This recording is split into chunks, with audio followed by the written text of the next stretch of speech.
Welcome to this brief presentation about natural options to address depression and anxiety, called The Opposite of Depression and Anxiety is Vitality. I'm naturopathic Dr. Elie Klein with Nanton Nutraceuticals. The current model of depression and anxiety suggests it is a serotonin deficiency. I, as many other doctors and scientists, would argue it is not so, and lots have been written to debunk this idea.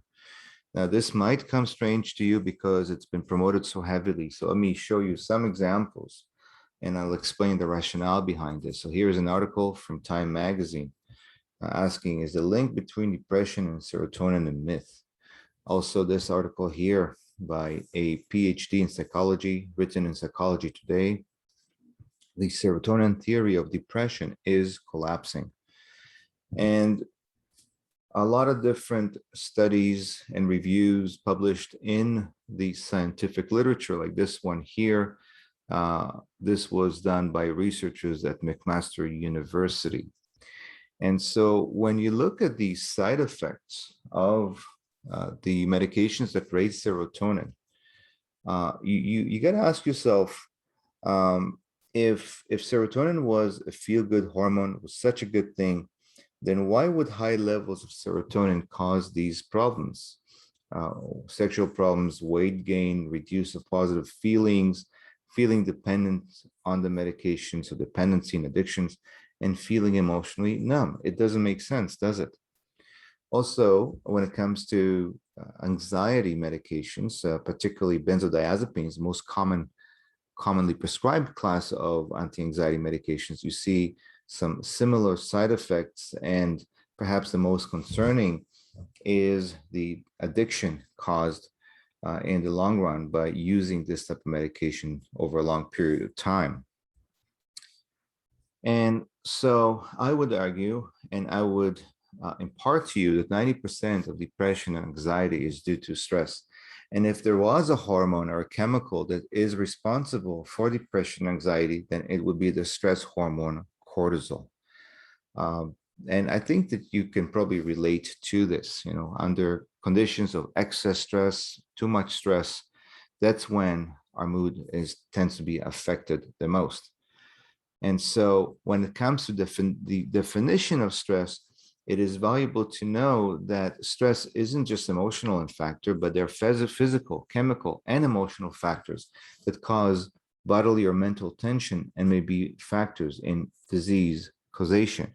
And why is that important? Because, when it comes to mental or emotional factors, it's pretty obvious. We know that things like feelings like anger, resentment, disappointment, fear, guilt, these are feelings that are usually associated with difficult relationships and difficult life situation. And it's pretty obvious that these types of feelings will be associated with depression and anxiety.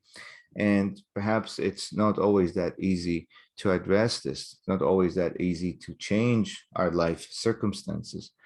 And so it is valuable to know that there are other potential factors that could cause depression and anxiety or contribute to it that perhaps we can manage with more ease. So for example, exercising too much can also be perceived by the body as stress and result in the production of the stress hormones, particularly cortisol, and contribute to low mood and so on.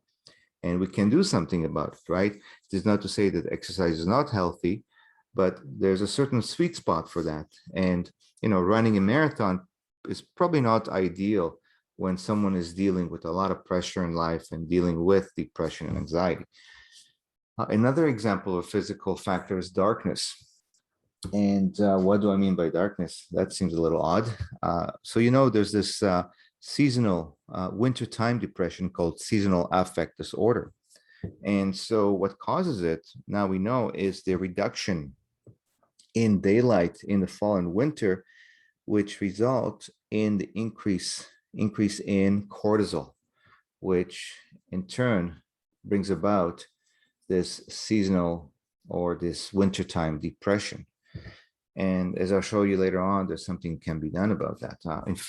In fact, maybe I can suggest now that even just utilizing specialized bright lights can be very helpful in the wintertime. And there are also chemical factors that we can do something about. So toxins, radiation, unhealthy food, smoking. So we can do something about smoking. We can do something about eating unhealthy processed foods, particularly foods that are fried in vegetable oil, because vegetable oil also raises cortisol. And so there are some things that we can do to manage this. And so the net effect of chronic excess stress is that it suppresses the efficient production of energy by the cells of our body. And this energy is needed for all the cells of our body to perform their functions properly. And what does that have to do with mood? Well, the brain accounts for maybe 2% or less of our weight, but it accounts for 20 or more percent of our energy requirements. So it's very sensitive to the metabolic energy that is produced by the food that we eat and the air that we breathe that is required for the proper functioning of our cells. And without enough energy, emotive and cognitive functions suffer, because the brain and the nervous system is the sort of area in our body that oversees, that is in charge of these functions, mental functions, cognitive functions, and so on. And excess stress affects the rest of our nerve tissue, which is situated in the gut and in the heart as well. And so as a result of that, because there isn't enough energy due to excessive stress for our nervous system and our brain cells to function properly, that we might slip into anxiety and into depression. And in the long run, there can be also chronic cognitive issues like Alzheimer's and dementia. And over time, the deprivation of proper sufficient energy for repair and regeneration of cells and tissues can cause also our entire brain to shrink in size if dementia and Alzheimer's sets in. So this is the term. The opposite of depression is vitality, is a term coined by Andrew Solomon, a journalist and author. And he wrote a book about his own experiences with depression. And so to him, it felt that basically the opposite of depression wasn't happiness necessarily. It's not like people who are depressed walk around happy all the time, but it was about vitality for him, and actually the lack of vitality that he experienced under conditions of depression.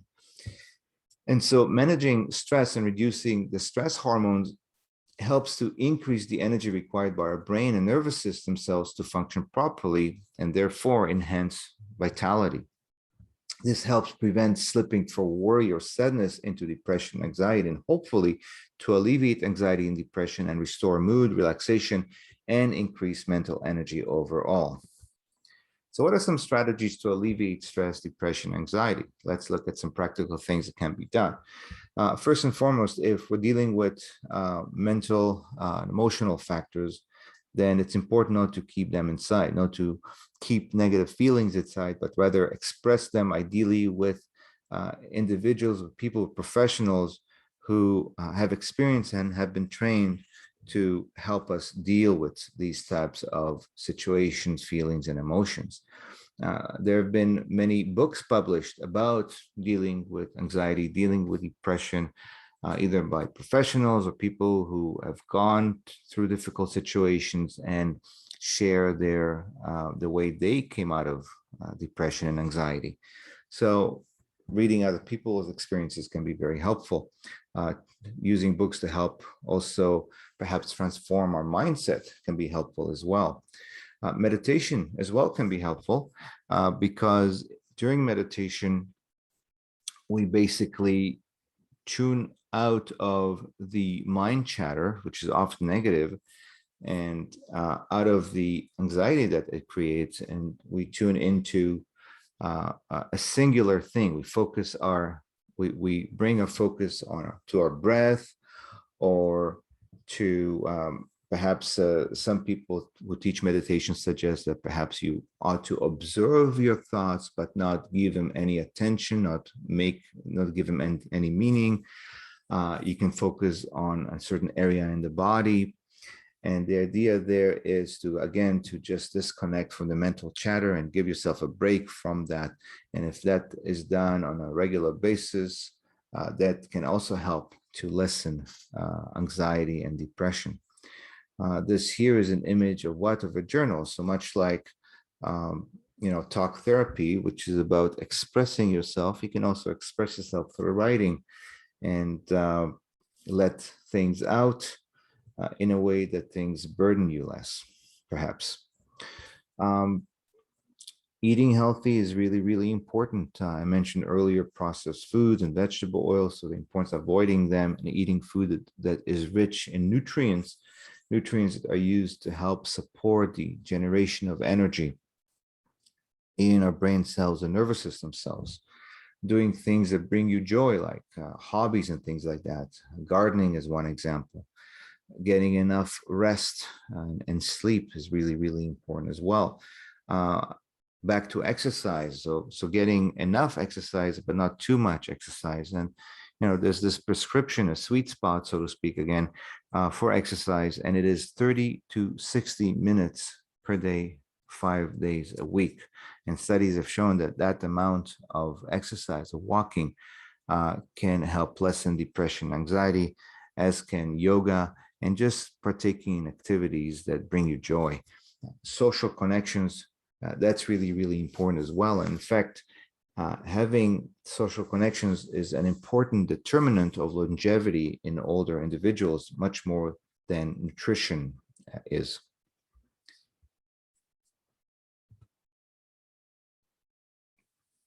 So here are some other things can be done, and I may have spoken about some of these already. Certainly avoiding smoking, drugs, and alcohol, eating food that is rich in nutrients like B vitamins, minerals, and antioxidants that are needed to help in the energy production, brain and nervous system. Eating easy to digest food. Sometimes too much roughage can adversely affect mood because too much roughage can actually contribute to the production of serotonin. 99% of serotonin is made in the gut. And again, back to the idea that serotonin is actually the opposite of what we made believe it is. What are some natural alternatives to pharmaceuticals? So I'd like to share with you actually, talk about some ingredients that are in a supplement that I created that can help address stress, depression, and anxiety. And some of them come from this article here. Second tier natural antidepressants was published in the Journal of Affective Disorders. And some of them are better than others, but the ones that I want to point out is one is magnesium. Magnesium is known to help with relaxation, relaxing the nervous system, relaxing the muscles, and it's a very, very important nutrient. And here is a clinical trial that showed it to be effective in alleviating depression. In addition to magnesium, rhodiola rosea is a medicinal plant that has been used for millennia, and it contains hormones, or hormone-like substances, I should say, that mimic the effect of the hormones of vitality and oppose the effect of the hormones of stress. And so it has been approved by Health Canada to help alleviate symptoms of stress, and there have been studies confirming its antidepressant effects. So for example, this one here was published in the Nordic Journal of Psychiatry, showed that it improved depression in patients with mild to moderate depression. And this one here showed it to be effective in major depressive disorder, perhaps a little less than sertraline, but with fewer side effects. Also, it produced reduction in anxiety in this particular study. And this study was published again in Journal of Affective Disorder, suggested that it may be combined with conventional antidepressants to alleviate some of the common side effects. So these ingredients are part of this product here, a supplement that I created called Rosiva, or helped create, I should say. And so it has rhodiola rosea, and it has magnesium, as well as some B vitamins and other nutrients. It is for stress, for low mood, including seasonal affect disorder, anxiousness, and things that might come about from trauma PTSD, and so on. There are no contraindications with antidepressants and anti-anxiety medications. There is a contraindication in bipolar disorder, specifically in all that is specified on the box. Most users notice a difference within 60 days, and it is available in your local health store. There are other aspects that make it quite unique and quite effective, which are listed right here. It is part of a line of the Rosiva line, which is, and the basis for the Rosiva line is stress is a cause for all kinds of issues. There is Rosiva Teens, which can be used for a younger population. And because it has bacopa in it, bacopa is also known as watercress and has been tested in context of enhancing and addressing short-term memory. And most of the studies were actually done in seniors. So it's good for teens, but also good for older adults. Rosiva Edge, with a variety of different medicinal plants known as adaptogens, helps increase physical energy and promotes sex hormones. It's great for libido and sexual dysfunction as well. Rosiva Digest addresses stress as the basis for digestive issues, acid reflux, bloating, inflammation, and so on, and is quite healing. And Rosiva Lax addresses constipation due to stress, as in spastic colon or other conditions that cause constipation and are associated with stress. And most people notice a difference within 6 days. That we've received lots of different testimonials, either directly or indirectly, from people who have seen a difference in their stress levels, anxiety, and depression levels as well. Those are available online. And if you have any questions, feel free to reach out to me, and I'll be glad to entertain them. Thank you very much for watching. I trust that this has been helpful. You've learned a few new things here that you could hopefully implement in your own life to improve your health, your physical and mental well-being. Thank you.